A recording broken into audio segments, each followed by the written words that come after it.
Hello friends, welcome back to my channel. In this video, affiliate marketing start பண்ணுறதுக்கு முன்னாடி நம்ம பண்ண வேண்டிய ஒரு சில முக்கியமான ஸ்டெப்ஸை பற்றி பார்க்கலாம்.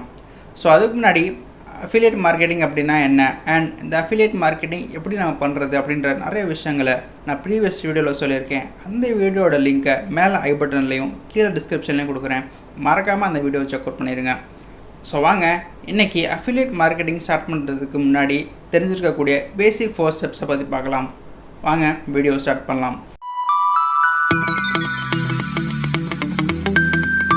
ஓகே, இப்போ நம்ம ஒரு அஃபிலியேட் மார்க்கெட்டிங் ப்ரோக்ராம் ஜாயின் பண்ணோம் அப்படின்னா அந்த அஃபிலியேட் மார்க்கெட்டிங் ப்ரோக்ராம் ஜென்யூனாக இல்லையான்னு ஃபஸ்ட் செக் பண்ணணும் இல்லையா? ஸோ அந்த ஜென்யூனாக இல்லையான்னு செக் பண்ணுறக்கூடிய ஃபஸ்ட்டு பேசிக் 4 ஸ்டெப்ஸில் ஃபர்ஸ்ட் ஸ்டெப் சொல்கிறேன். ஸோ ஃபர்ஸ்ட் மெத்தட் பார்த்திங்க அப்படின்னா பேமெண்ட் மெத்தட். ஸோ இந்த பேமெண்ட் மெத்தடில் நம்ம எந்த மூலியமாக அந்த அஃபிலியேட் மார்க்கெட்டிங் ப்ரோக்ராமர் நம்மளுக்கு அமௌண்ட் கொடுக்குறாங்கன்றதை ஃபஸ்ட் செக் பண்ணோம். ஸோ ஒரு சில அஃபிலியேட் மார்க்கெட்டிங் ப்ரோக்ராம் வந்து பேபால் மூலயமா கொடுப்பாங்க, ஒரு சிலர் டைரக்ட் பேங்க் ட்ரான்ஸ்ஃபர் மூலயமா கொடுப்பாங்க, ஒரு சிலர் செக் மூலயமா கொடுப்பாங்க, இன்னும் ஒரு சிலர் வேறு பிளாட்ஃபார்ம்ஸ் மூலயமா கூட கொடுப்பாங்க. ஸோ இந்த பேமெண்ட் மெத்தடில் பெஸ்ட் மெத்தட் என்ன அப்படின்னா டைரக்ட் பேங்க் ட்ரான்ஸ்ஃபர். ஏன் அப்படின்னா செக் வர்றதுக்கு டிலே ஆக சான்சஸ் இருக்குது. இல்லை அப்படின்னா பேபாலில் பண்ணோம் அப்படின்னா அதில் 5% கமிஷன் எடுக்க கூட சான்சஸ் இருக்குது. So best payment method direct bank transfer. So இந்த டைரக்ட் பேங்க் ட்ரான்ஸ்ஃபர் மெத்தடை எந்தெந்த அஃபிலியேட் மார்க்கெட்டிங் ப்ரோக்ராம்ஸ் பண்ணுறாங்கன்னு பார்க்கலாம். ஸோ அந்த மாதிரி நம்ம பார்த்து செலக்ட் பண்ணி உள்ளே போனால் தான் நம்மளுக்கு பேமெண்ட் கரெக்டாக கிடைக்கும். ஏன்னா நம்ம அந்த ப்ராடக்ட்ஸை அட்வர்டைஸ் பண்ணியிருப்போம். ஸோ நம்ம லிங்க் மூலியமாக மக்கள் வாங்குவாங்க. ஸோ மக்கள் வாங்கிட்டாங்கன்னா மட்டும் பத்தாது, நம்மளுக்கு கமிஷன் கிடைக்கணும் இல்லையா? ஸோ அந்த கமிஷன் நம்ம கரெக்டாக வருதா இல்லையான்னு சொல்லி செக் பண்ணுறதுக்கு தான் இந்த பேமெண்ட் மெத்தட். ஓகே, இப்போ ஒரு பெஸ்ட் அஃபிலியேட் ப்ரோக்ராமிங்கை செலக்ட் பண்ணுறதுக்கு தேவையாக இருக்கக்கூடிய செகண்ட் ஸ்டெப் என்ன அப்படின்னா minimum pay out. Minimum pay out அப்படின்னா என்னன்னு ஒரு சின்ன எக்ஸாம்பிள் மூலியமாக பார்க்கலாம். ஃபார் எக்ஸாம்பிள், நான் அமேசானில் 1000 rupees வரைக்கும் நான் என்னோடய கமிஷன் அமௌண்ட்டை சேர்த்தா தான் அந்த அமௌண்ட் என்னோடய பேங்க்குக்கோ இல்லை பேபால் அக்கௌண்ட்க்கோ இல்லை செக் மூலியமாக எனக்கு ரீச் ஆகும். ஸோ அந்த 1000 rupees சேர்கிற வரைக்கும் நான் அந்த ப்ராடக்ட்ஸை ப்ரமோட் பண்ணிக்கிட்டே இருக்கணும், அதாவது அட்வர்டைஸ்மெண்ட் பண்ணிக்கிட்டே இருக்கணும். ஸோ நான் ப்ராடக்ட்ஸை அட்வர்டைஸ்மெண்ட் பண்ணி அந்த அட்வர்டைஸ்மெண்ட் பண்ணுற ப்ராடக்ட்ஸை என்னோடய லிங்க் மூலமாக கஸ்டமர்ஸ் வாங்கினாங்க அப்படின்னா அந்த கஸ்டமர் ப்ராடக்டை வாங்கினா எனக்கு ஒரு கமிஷன் கிடைக்கும் இல்லையா?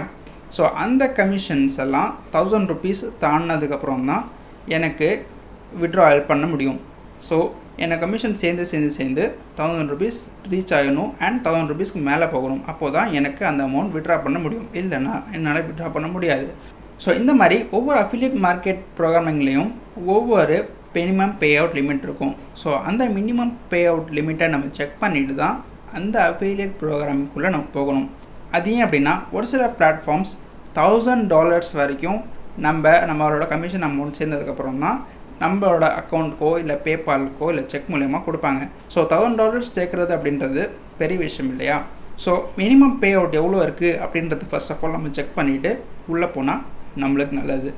இப்போது ஒரு பெஸ்ட் அஃபிலியேட் மார்க்கெட்டிங் ப்ரோக்ராமை செலக்ட் பண்ணுறதுக்கு உண்டான தேர்ட் டிப் என்ன அப்படின்னா ரெப்புடேஷன். ஸோ ரெப்புடேஷன் அப்படின்னா என்னென்னு ஒன் வேர்டில் சொல்லணும் அப்படின்னா எவ்வளோ ஃபேமஸான கம்பெனி. இப்போ நம்மளுக்கு தெரிஞ்ச ஃபேமஸான கம்பெனி என்ன அப்படின்னா அமேசான், ஃப்ளிப்கார்ட்லாம் இருக்கு இல்லையா? ஸோ இந்த மாதிரி பெரிய ரெப்புடேஷன் இருக்கிற கம்பெனியில் நம்ம போய் ஜாயின் பண்ணோம் அப்படின்னா அந்த ப்ராடக்ட் ஈஸியாக சேல்ஸும் ஆகும் அண்ட் நம்மளுக்கு கமிஷன்ஸும் ஈஸியாக கிடைக்கும். இப்போ ஒரு best affiliate marketing program select பண்ணுறதுக்கு தேவையாக இருக்கக்கூடிய 4th ஸ்டெப் என்ன அப்படின்னா குக்கீஸ் லென்த்.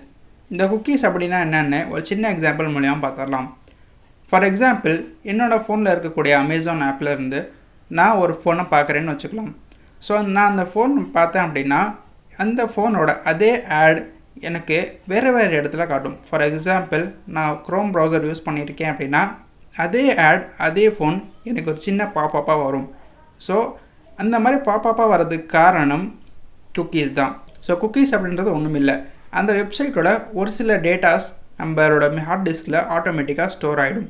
ஸ்டோர் ஆகிட்டு 15 days ஆர் 30 days வரைக்கும் நம்மளோட மெமரியிலேயே இருக்கும். ஸோ நம்ம எப்போல்லாம் ஏதோ ஒரு ப்ரௌசரில் போயிட்டு ஏதோ சர்ச் பண்ணியிருக்கும் போது நடுவில் அந்த பாப்பப் காட்டிக்கிட்டே இருக்கும். ஏன் அப்படின்னா நம்ம அந்த ப்ராடக்டை வாங்குறதுக்கு. ஸோ ப்ராடக்ட் வாங்குறதுக்கு சேவாக இருக்கக்கூடிய அந்த டேட்டாஸ் தான் குக்கீஸ் அப்படின்னு சொல்லுவாங்க. ஸோ இந்த குக்கீஸ் எவ்வளோ நாள் நம்ம ஃபோன்லேயோ நம்ம டிவைசஸ்லேயோ இருக்குதோ அவ்வளோ நாள் அந்த ப்ராடக்டோட அதே ஆடை நம்மளை காட்டிக்கிட்டே இருக்கும். ஸோ நம்மளுக்கு எந்த அஃபிலியேட் மார்க்கெட்டிங் ப்ரோக்ராம்ஸில் குக்கீஸ் லென்த் அதிகமாக இருக்குதோ அந்த அஃபிலியேட் மார்க்கெட்டிங் ப்ரோக்ராம்ஸை செலக்ட் பண்ணி ஜாயின் பண்ணுறது தான் நல்லது. So that's it for today. இந்த வீடியோ பிடிச்சிருந்தா கண்டிப்பாக லைக் பண்ணுங்கள், மறக்காமல் சப்ஸ்கிரைப் பண்ணுங்கள், முடிஞ்சால் ஷேர் பண்ணுங்கள். that's it for today.